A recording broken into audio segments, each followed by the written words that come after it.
Hey you guys, what's up? Welcome back to my channel. I'm Kim Cohen and I'm so grateful to have you here. Welcome.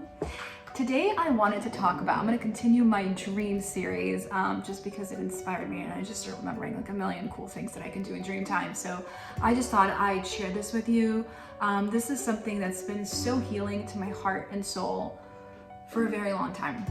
Some people can look at dreams for what they are. It was a crazy story, like blah, blah, blah, blah, blah. But there's other souls that know that there is so much more to dream time than meets the eye. There are really cool things that you can do in your dreams. In my previous video, I talked about biolocating, meeting somebody in a different location, meeting a different soul in a specific location that you have set in the world and going there and having it manifest into your dreams. But that's one of the many cool things that you can do in your dreams. You can also have lucid dreams. You can also astral project. You can have so many cool and unique experiences in your dreams. You can have actual physical upgrades, downloads of information from the universe, messages be told to you through numerology, through your angels, through God, through your guides, through your past loved ones. And one of my favorite things, and one of the most specialist things that is just literally a gift. It's literally a gift. And if you can tap into this ability, it is life-changing. It really is. Which is meeting your loved ones, your past loved ones that have passed away and have gone to the other side, meeting them in dream time. I don't know if this happens to a lot of people or not a lot of people, but I have my past loved ones visit me all the time in my dreams. And it's actually a very cool spiritual soul uplifting, fiery, incredible, touching, soulful thing to experience. I don't even know how to describe it. But I wanted to say that every single person that has been close to me that have passed away has manifested into my dreams. And through that, I have gotten confirmation messages that were so significant and so aligned beyond my wildest imagination. It's been really cool and really wild. So I kind of want to give you guys some information on these abilities and what to expect, and kind of just give you a little rundown on the power of dreams and the power of seeing and meeting up with a past loved one in your dreams. So let's get started. Hey guys, what's up? So I just kind of wanted to talk about this topic because not too long ago, about an hour ago, I had a friend. I was speaking to a friend on the phone about my grandparents who had passed away. My grandpa passed away when I was 9, and my grandma passed away when I was 15. And they have been my heart and soul my entire lives. They are my heroes, the people that understood me most on planet Earth and probably ever will, especially my grandma. And I've always looked at them throughout the years as guides, as savers, as protectors, in the physical realm and in the spiritual realm. My grandparents send me messages in the physical world, but also in the dream world. I want to give you guys tips on how to get information from past loved ones in your dream time.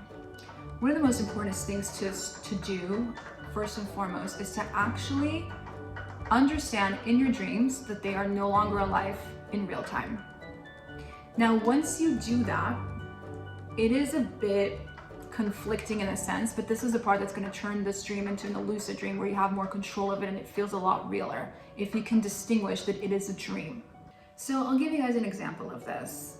There's been a few times, this is many years back, probably like in my teen years after my grandma passed away when I was like 15, 16, where I would dream of my grandmother in our old house that we grew up in or in different locations in the world, and I would see her and I would have fun with her and I'd be so excited to see her.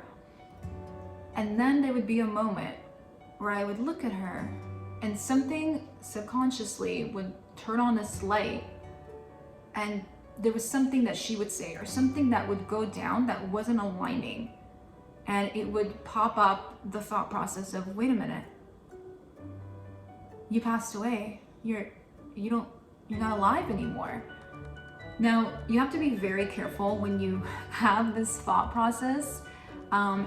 not to necessarily vocalize it to the past deceased person that you were speaking to, because a lot of times once you say that, what you're actually saying is you are not real. And the moment you say that, technically, normally what tends to happen is that soul disappears from your dream. All of a sudden they vanish. And you're like, what?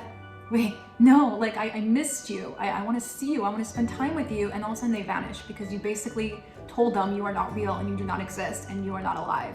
I don't know if this is true, but I watched this in something and they were talking about how like it almost they talked about the fact that it almost offends the deceased soul who came there to say hi to you and you're telling it like you're not real. So you be very careful and very conscious on how you distinguish that. But the cool thing about it is once you actually realize subconsciously that this person isn't alive, therefore you start to understand that this is a dream. And if you understand that this is a dream, that's the moment when you distinguish and say, this is a dream, this is not real, in yourself, in your subconscious, that's when you start to have a lucid dream, because now you're realizing that you're dreaming. So now you can shift things into your dream time. So I did this a lot with my grandma. I basically made her disappear multiple times, which was so messed up. And it made me really sad. I would literally wake up and start crying, like, oh my God, I haven't seen her in so long, and like I made her go away because I told her that she passed away. So I kind of programmed myself into not saying that to her when I saw her, because I would be very confused. It wasn't an offensive way. I'd be like, wait, but didn't you pass away a few years ago? Like, and then she would have a look on her face and then she would disappear. And I'm like, damn it, I ruined it. So I started to program myself into distinguishing it but not saying it. Instead of saying that to them, once I realized that it was a dream, I would then ask them questions. My grandparents, I would ask them, how are they? Are they happy where they are? And then this actually all works telepathically, I want to say. My aunt is a very highly skilled psychic and a medium. She taught me this, I think in my teen years too, that whenever you dream about a deceased person, when they speak to you, their lips don't actually move. That's also a sign of knowing that someone is no longer with you, like distinguishing that into your dream. So add that as like a mark or a reminder. They don't actually move their lips and they're just looking at you and you're having a conversation telepathically. Chances are they're not alive. You just look them in the eye and you download the information and it's just telepathically back and forth. But over time, I started to realize that my grandma, so I started to actually understand things about their soul, where they were, if they were happy, all sorts of things, if they were proud of me. And what started to happen over time is I started to understand that my grandparents individually come to me in dream time to deliver different messages.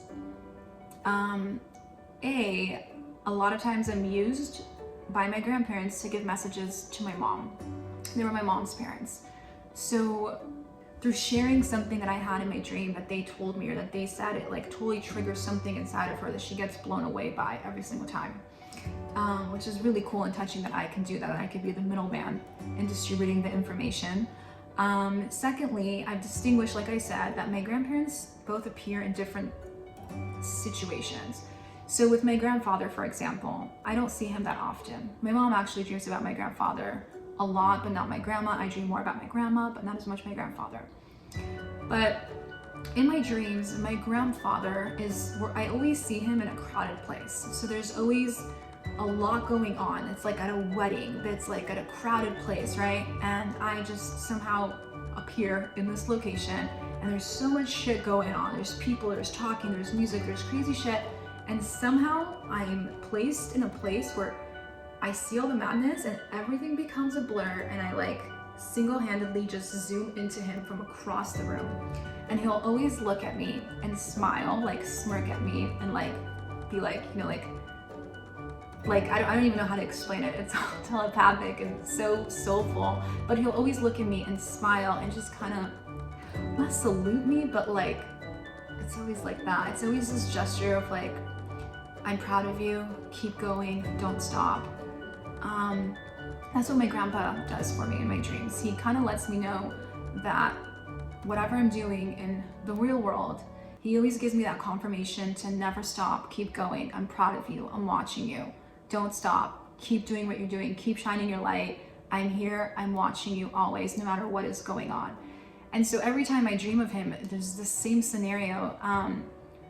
But that's what he translates to me telepathically each and every single time. And it's such a profound experience. And, you know, sometimes when I feel lost and confused about my direction and what I'm doing in life, he pops up in my dreams and he's like, I got you. I'm watching you. I'm proud of you. And my grandma does something completely different. She translates a different message for me. And so notice the pattern in your dreams with your past loved ones of the message that they're trying to give you, the representation that they have, the impact that they're trying to have into your life, and take that into the real world. Now, this is actually more recent and it's a bit wild for me to talk about, but this happened, I think 3 years ago at this point. It just blows my mind.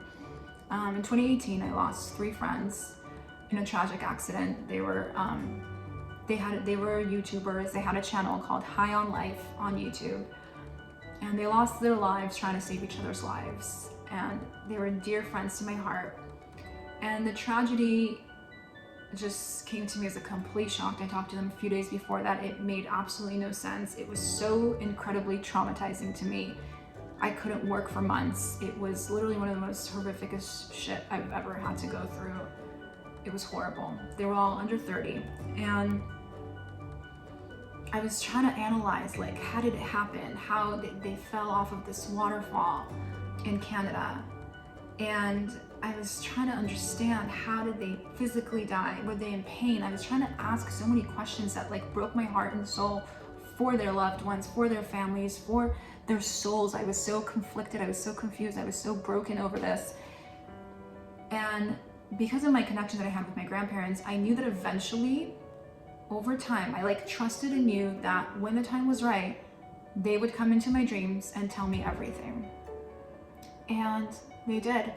I started to manifest them into my dreams. At first, they would appear from afar. I would see them, but they wouldn't get close. It was like almost like their soul was trying to get comfortable. I also knew that like after their passing, there would be a transition from Earth world into the other side, whatever that means. I knew that there was going to be some sort of a time period where the soul has to translate and go into a different realm for them to manifest into my dreams, right? So originally they would give me, so at first it would be from afar, then they would appear a little bit closer because I told them that it was okay for them to come closer and to tell me stuff. This whole story is a very wild story and maybe I'll share it in a whole other video, but what ended up happening is I was actually, over time, I started manifesting them into my dreams 3 to 4 times a week. 3 to 4 times a week.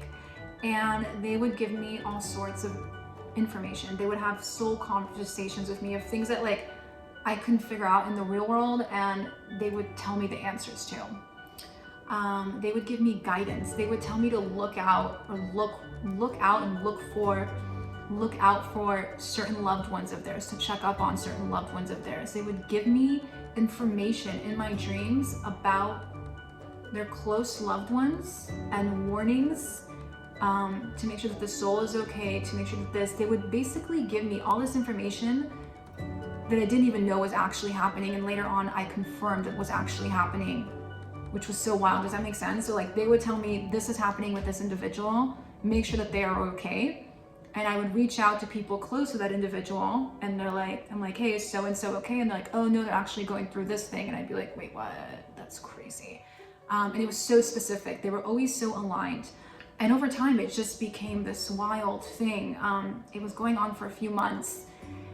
And over time, I was really into angel numbers, and they would start to give me angel numbers in my dreams. And they were so aligned. They were so specific with what I was going through, with what I needed to hear, with what I needed to do. It was literally mind-blowing. They would give me sequences of numbers to look up when I woke up, the definition of them. And it was so interesting because, you know, like there's only so much that they can tell me that I'll actually remember when I woke up. But if they gave me a sequence of numbers, like 1, 2, 7 or something like that, and I looked that up, I would be like, whoa, because it would be like a long ass definition of the angel number. And it was always so aligned. And during this time of my life, there was so much synchronicities happening all around my life, endlessly. I was seeing angel numbers in real time. That's when the 444s, 44 and 444s started to come into my life, where I started to see them I don't know, 20 to 50 times a day, every day for over, I don't know, I think it was 2 years, maybe more. I still see them to today, but it's really wild and powerful what you can do in your dream time. You can literally communicate with your past loved ones in different ways. So I just kind of wanted to give you guys this little story. If you guys want to know more about the angel numbers that they gave me and that whole story and how it developed into such a deep, meaningful connection from the other side, let me know and I'll share the entire story of my friends and I. But I just wanted to let you know that dreams are beyond what people actually think they are. They're not just images, they're not just random. You could actually use them as powerful tools to change your life, to inspire your life, to get downloads, to get information, to spend some quality time with your loved ones. Like, I don't know what I would do if I didn't have dreams. Like, I literally get to touch my grandparents and touch people that physically touch them, hug them, meet their souls in a different realm, which is so special. And you can literally manifest this into your dreams as well. All you have to do is, before you go to bed, think about them, look at a picture with them, imagine it, get your subconscious and conscious mind working into programming you to actually have this experience. I hope that was helpful. If you have any questions, leave them down below and give this video a thumbs up, and I'll see you on the next one.